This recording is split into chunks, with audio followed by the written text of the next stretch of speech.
Türkmenistanly garaşsyz jurnalist türkmen mediasynyň diňe prezidenti butlaşdyrmak we dolandyryjy gatdaga gulluk etmek üçin bardygyny aýdýar. Türkmenistanyň media serişçileri prezident Gurbanuly Berdimuhammedow we onuň ogly Senagat we Gurulşyk önümçüligi ministri Serdar hemde Agtygy Kerimguly bilen ýerine ýetirýän iş peýşelerini öwmek üçin bäsleşýär diýip Türkmenistanly garaşsyz jurnalist aýdýar. Uruş we parahatçylyk maglumatlary institutu 3-nji dekabrda Türkmenistanly bir anonim awtoryň türkmen mediasyna beren synyny çap etdi. Türkmenistanyň gazet jurnallary ministrler kabinetiniň ýanynaky köpçülik öýün habar beriş serişçilerine döwlet sırlaryny goramak komiteti tarapyndan gödäwçilik edilýär diýip jurnalist aýdýar. Onuň maglumatlaryna göre ýurtda ähli media serişçileri maglumat çap etmek üçin ilki bu komitetden ruhsat almaly. Ýogsa da gazet jurnallary çap etmäge ygtyýary bolan ýeketäk neşriýat, döwlet neşriýat gullugy çap etdiňmesine basmakdan ýüze urýar diýip jurnalist belläýär. Serhesiz reportýerler uramasynyň medpuwat azatlygy indeksini Türkmenistan izaky orunlary eýelýär. Azatlyk radiosynyň açyk söhbet gepleşigi 3-nji dekabrda Türkmenistanyň media giňişligi we ýurtda töz azatlygynyň gysylmagy barada adam hukuklary boýunça Türkmen inisiatiwasy topunyň ýolbaşçysy Farid Tuhbatulin hemde Garaşsyz Türkmen Nohut News näşriniň baş redaktory Ruslan Mätiýew bilen video söhbetdeşlik geçirdi. Gepleşige gatnaşyjylar Türkmenistanyň köpçülik habar serişçilerine edilýän berk döwlet gödäwçiligini tanqid etdi. Tuhbatulin Türkmen mediasyna erkin töze ýol berilmeýändigini,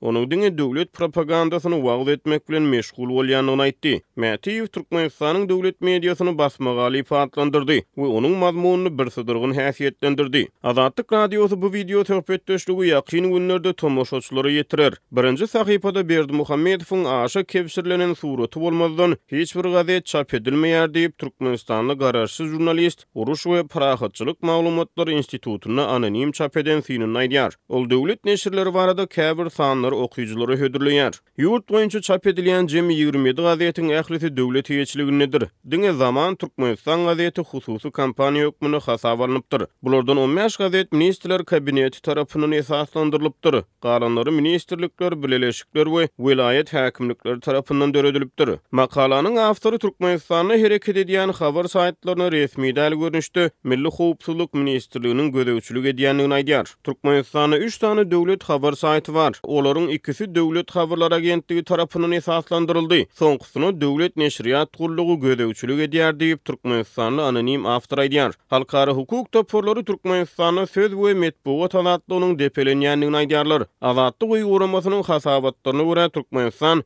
internet azatlygy reytinginde de dünýä ýurtlarynyň arasynda izaky orunlary eýelýär. Türkmen häkimetleri Türkmenistan barada beýtarap habarlary çap edýän garaşsyz habar saýtlaryny ýurdun içinde petikli saklaýar. Türkmenistanyň media puwdagyny prezidenti butlaşdyrmak üçin we dolandyryjy gatdaga gulluk etmek üçin bar diýip ýerli jurnalist aýdýar.